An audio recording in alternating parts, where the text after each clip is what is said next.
मुझे जो है अभी तक सिर्फ एक नाम कंफर्म्ड है, वो जलील अब्बास जिलानी साहब हैं। बड़े मोहतरम हैं, मेरे भाइयों की तरह हैं। मेरे साथ उन्होंने काम भी किया जब मैं वज़ीर ख़ारिजा था। बड़ी अच्छी फैमिली है। तसद्दुक़ जिलानी साहब उनके अजीज़ हैं।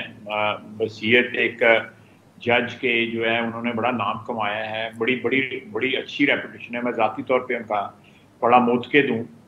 उनके बड़े भाई का नाम भी जो है एक लिस्ट में मौजूद है, सलीम अब्बास जिलानी साहब का, जो है जो डिफेंस सेक्रेटरी रहे हुए हैं। Again very well respected personality जो है। तो इनके नाम जो है उनकी तो मुझे थोड़ा सा मैं आपको पता तो मुझे कुछ भी नहीं है, लेकिन मैं इनकी पॉसिबिलिटीज हैं। पीपल्स पार्टी ने जो है जलील अब्बास साहब का नाम दिया है। उन्होंने ओपनली कुंडी साहब ने जो है टीवी पे ये कहा है, तो ये बात तो जो है इसको तो आप समझें। बाकी जो है वो सारी काइट फ्लाइंग है। अच्छा, बाकी ख्वाहिशें जरूर हैं।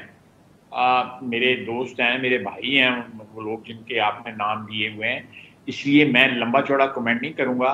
लेकिन मैं इतना आपको बता दूं कि ये अभी जो आज मीटिंग मेरे ख्याल प्राइम मिनिस्टर साहब की मीटिंग राजा रियाज साहब के साथ थी, उसमें ये नाम डिस्कस होंगे।